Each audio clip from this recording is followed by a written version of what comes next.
Form in! Straight.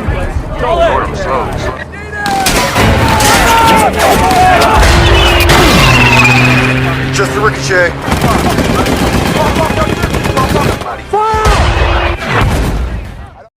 Halo para insan manusia budiman dimanapun kalian berada, bagaimana kabarnya? Saya doakan semoga kalian dan keluarga sehat selalu dan diberikan kebahagiaan di setiap harinya. Di video kali ini saya akan merangkum alur cerita film perang yang berjudul Fury yang dirilis pada tahun 2014. Film ini disutradarai oleh David Ayer dan dibintangi oleh Brad Pitt serta beberapa aktor terkenal lainnya.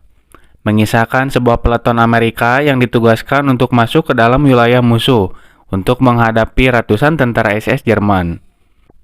Kisah di film ini berkaitan dengan film White Tiger, tapi dari perspektif latar cerita yang berbeda. Kalian masih ingat dengan tank White Tiger yang sangat susah dikalahkan di film White Tiger? Ya, tapi di sini tank Tiger yang momoknya sangat menakutkan dan kuat ternyata bisa dikalahkan dengan tank Amerika. Sebelum lanjut, jangan lupa tekan tombol subscribe-nya dulu ya. Kalau sudah, langsung saja kita mulai.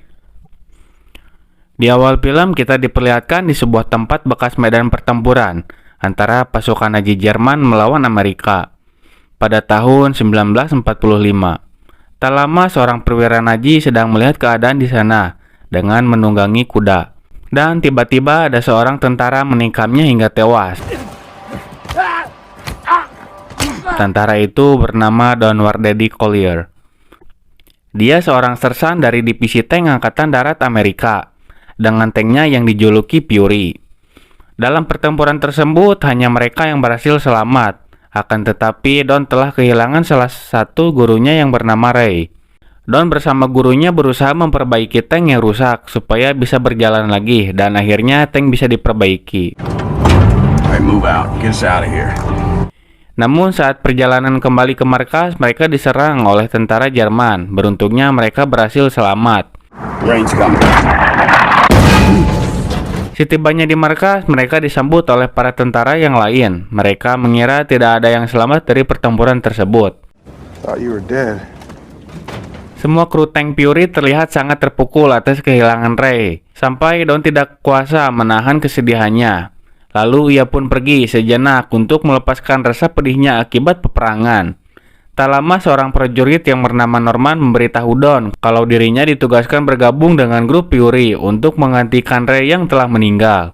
Awalnya Don menolak karena Norman tidak pernah mendapatkan pelatihan khusus dari divisi tank sejak bergabung di militer. Sejak bergabung di militer, ia hanya menjadi juru ketik selama 2 bulan. Karena perintah dari atasannya, akhirnya Don menerima Norman. Lalu Norman disuruh pergi menemui kru tank yang lainnya untuk memperkenalkan dirinya. Akan tetapi Norman tidak disambut baik oleh mereka. Lalu Gordon mengambil tas Norman dan memeriksa isi di dalamnya. Norman menjelaskan sebenarnya dia ditempatkan di markas. Norman juga merasa heran kenapa dia disuruh atasannya bergabung dengan mereka. Grady lalu menyuruh Norman membersihkan tank Fury. Ketika Norman sedang membersihkan di dalam tank, ia melihat foto-foto dari kru tank Fury tersebut. Tanpa diduga, Norman melihat serpihan wajah Ray yang terkupas akibat tertembak. Melihat hal itu, Norman tidak tahan, langsung keluar dan muntah. Tak berselang lama, tentara Amerika membawa tahanan dari batalion SS Jerman. Don yang masih menaruh rasa dendam, ia segera ingin menghajarnya. Akan tetapi, para tentara di sana mencegahnya. Don yang masih kesal, dia bertanya kepada Norman, apakah dia pernah membunuh orang? Lalu Norman menjawab kalau dirinya tidak pernah sama sekali membunuh orang. Don bersama Kapten Tank sedang berkumpul membahas misi mereka, karena mereka akan segera kembali menjalankan misi selanjutnya. Saat di perjalanan, mereka melihat banyak warga sipil Jerman sedang pergi mengungsi yang menolak untuk berperang. Don menyuruh Norman mengamati keadaan dan langsung menembak jika ada gerakan yang mencurigakan. Saat mereka melewati pinggiran hutan, Norman melihat ada seorang anak berlari ke arah konvoi pasukan, tapi karena rasa kemanusiaan, Norman tidak ingin menembaknya. Dan tiba-tiba anak itu menembak salah satu tank Amerika menggunakan rudal anti-tank. Melihat serangan itu, Don langsung menembak tentara Jerman dan memarahi Norman habis-habisan. Karena ia tahu Norman juga melihat keberadaan tentara Jerman. Don lalu memperingatkan Norman, meskipun anak-anak, mereka juga adalah tentara Jerman yang bisa menghabisi pasukan Amerika kapan saja. Kemudian mereka melanjutkan perjalanannya menuju Compi Breaker. Saat sampai di sana, Don langsung ditemui oleh Kapten Wegener. Kapten mengatakan kalau pasukannya sedang terjebak oleh pasukan Jerman. Di wilayah itu, pasukan Jerman telah bersiap menyerang mereka dengan senapan mesin dan senjata anti-tank. Kapten ingin Don membantu menyelamatkan pasukannya dan menghancurkan senjata milik Jerman. Mereka pun bergegas menuju ke sebuah lapangan tempat pasukan mereka terjebak. Ketika sampai di lapangan, mereka langsung diserang oleh pasukan Jerman dan terjadilah pertempuran antara pasukan sekutu melawan tentara Jerman.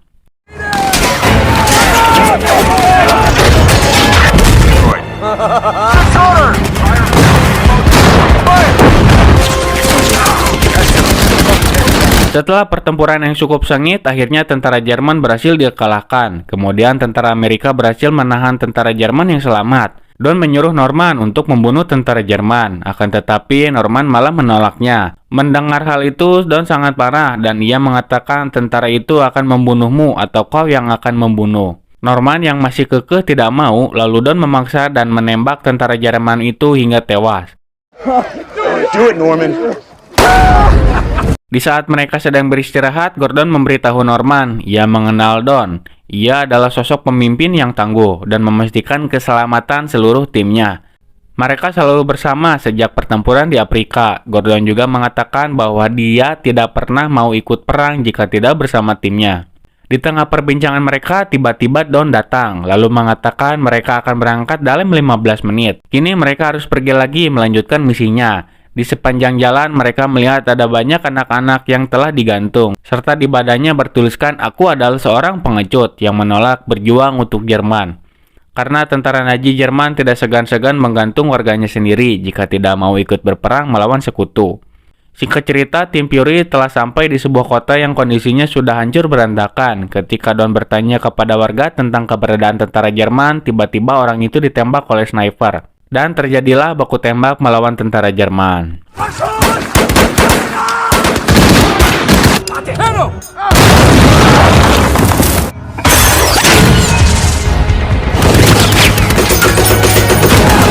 Akhirnya mereka berhasil melumpuhkan tentara Jerman yang tersisa. Lalu Don memerintahkan para tentara Jerman agar segera menyerah. Namun ternyata tentara Jerman itu adalah para wanita dan anak-anak yang dipimpin oleh perwira Jerman, dan memerintahkan seorang prajurit untuk menembak perwira tersebut.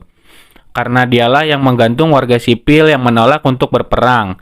Don mengajak Norman untuk ikut bersamanya ke sebuah gedung untuk beristirahat. Di sana mereka menemukan seorang wanita bernama Emma yang sedang bersama sepupunya. Lalu Don menyuruh Emma menyediakan makanan dan mengambil air panas untuk membersihkan dirinya.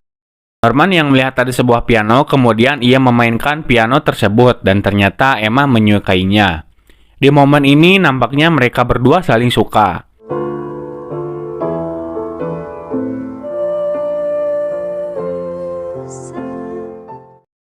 Setelah itu mereka berkumpul untuk makan bersama. Namun tiba-tiba kru Fury yang lain datang merusak suasana, terutama Grady yang terus mengganggu Norman dan Emma. Don yang sudah muak melihat kelakuan Grady, ia menyuruh Grady agar tidak mengganggu Norman dan Emma.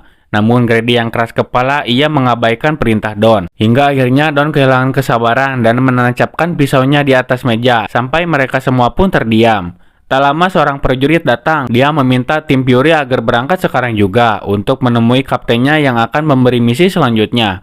Dan misinya adalah menguasai sebuah wilayah untuk menahan pergerakan pasukan Jerman di sebuah persimpangan. Misi ini sangat penting karena jika pasukan Jerman berhasil menguasai wilayah tersebut, pasukan Amerika tidak bisa menyuplai senjata dan seluruh divisi Amerika Serikat akan terancam. Tim Fury lalu bergegas menyiapkan segala perlengkapan. Namun saat mereka akan pergi, tiba-tiba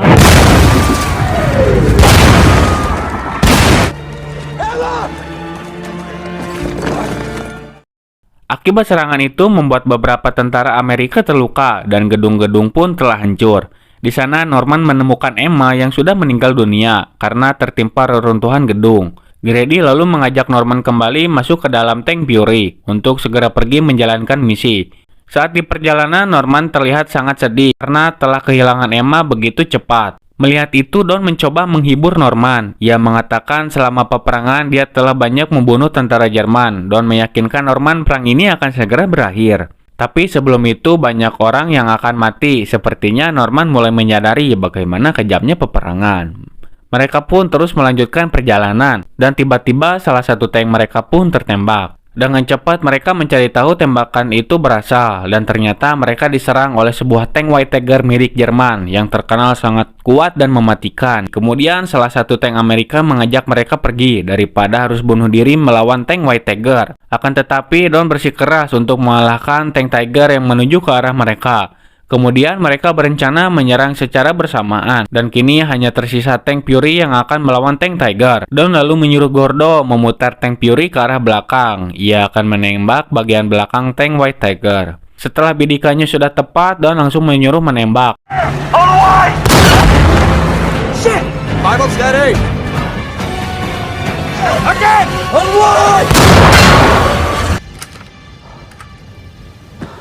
Ya, akhirnya tank White Tiger milik Nazi Jerman berhasil dikalahkan oleh pasukan Amerika. Setelah pertempuran itu, radio mereka telah terputus. Sekarang mereka tidak bisa berkomunikasi ke markas besar. Dan kini hanya tersisa tank Fury yang akan menjalankan misi. Karena hanya mereka satu-satunya harapan untuk menahan laju pasukan Nazi Jerman. Saat sedang berjalan di persimpangan, sialnya tank Fury terkena ranjau yang mengakibatkan rantainya putus. Gordo dan Bible segera memperbaiki tank sebelum kedatangan tentara Jerman. Sementara itu, Don menyuruh Norman dan Grady memeriksa bangunan yang berada di sana. Di dalam gedung itu, mereka menemukan banyak mayat-mayat tentara Jerman. Di sana, Grady meminta maaf kepada Norman dan mengatakan bahwa Norman adalah orang yang baik. Merasa keadaan sudah aman, mereka kembali menemui Don. Kemudian Don memerintahkan Norman untuk mengintai di balik bukit. Di balik rimbunnya pepohonan, Norman beristirahat. Namun tiba-tiba dia melihat ada banyak tentara Jerman yang menuju ke arah mereka. Norman segera berlari secepatnya melaporkan kepada Don dan mengatakan itu adalah batalion SS Jerman. Mendengar hal itu, Bible mengajak mereka untuk pergi dari sana karena kondisi mereka saat ini tidak mungkin bertempur melawan pasukan Jerman. Namun jiwa nasionalisme seorang Don Wardley Collier masih melekat di dalam dirinya. Don akan melawan batalion SS Jerman sendirian. Don merasa bahwa tank Fury adalah rumahnya dan ia tidak akan mundur dari misinya. Melihat keberanian Don, Norman memutuskan untuk membantunya. Kru yang lain akhirnya berubah pikiran. Mereka akan berjuang bersama-sama menghadapi pasukan SS Jerman. Kemudian Don menyuruh Grady untuk membuat kamuflase dengan membakar mayat tentara Jerman di atas tank Fury. Saat di dalam tank, mereka merayakan kebersamaan sambil minum-minum bersama, diselingi candaan dan gurauan, seolah-olah ini menjadi hari terakhir mereka. Tak lama Norman melihat kedatangan tentara Jerman menuju ke arah mereka, sedangkan mereka sudah bersiap untuk bertempur. Komandan Nazi menyuruh prajuritnya untuk memeriksa tank Fury. Saat tentara Jerman membuka tank, Norman langsung menyambutnya dengan tembakan. Dan terjadilah pertempuran sengit antara tim Fury melawan ratusan pasukan Nazi Jerman. Fucking nuts. You clear! All right! Right!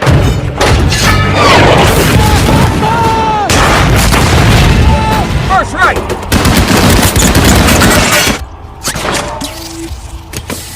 Sejauh ini tim Fury berjuang dengan sangat gigih, akan tetapi mereka hanya bisa bertahan dan menembaki ratusan tentara Jerman. Begitu banyaknya tentara Jerman, mereka menyerang tanpa henti. Sampai akhirnya mereka mulai kehabisan amunisi. Pasukan Jerman yang mengetahui itu, mereka pun menembakkan rudal penghancur tank dan mengenai Grady yang membuatnya tewas seketika. Mengetahui Grady telah tewas, Don sangat murka. Ia menggunakan senapan mesin yang masih tersisa di atas tank. Saat Gordo akan melemparkan granat, ia tertembak dan menjatuhkan granat itu jatuh ke dalam tank. Melihat hal itu, Gordo langsung mengorbankan tubuhnya untuk menahan ledakan granat agar tidak mengenai rekan-rekannya. Ketika Bible akan memberikan granat kepada Don, ia terkena headshot. Don yang melihat rekan-rekannya telah mati, ia masih berusaha berjuang. Sampai akhirnya Don juga terkena tembakan sniper. Satu persatu peluru sniper bersarang di tubuhnya. Don memutuskan untuk masuk ke dalam tank dengan tenaga yang tersisa. Don yang sudah sekarat, ia meminta maaf kepada Norman karena ia merasa telah gagal melindungi teman-temannya. Norman yang sudah tidak tahu lagi harus berbuat apa, ia ingin menyerah, akan tetapi Don melarangnya. Lalu ia menyuruh Norman untuk keluar dari tank Fury melalui lubang yang ada di bawah. Ketika tentara Jerman memasukkan granat ke dalam tank, Norman bergegas keluar dan granat itu meledakkan tank Fury, sehingga membuat Don meninggal dunia. Di bawah tank, Norman menutupi tubuhnya dengan tanah untuk bersembunyi. Dan tiba-tiba seorang prajurit Jerman melihat Norman di bawah tank. Beruntungnya prajurit itu tidak menangkap atau menembak Norman. Namun dia pergi begitu saja. Di bawah tank, Norman tertidur karena sudah kelelahan. Saat pagi harinya, Norman terbangun. Ia lalu masuk ke dalam tank Fury.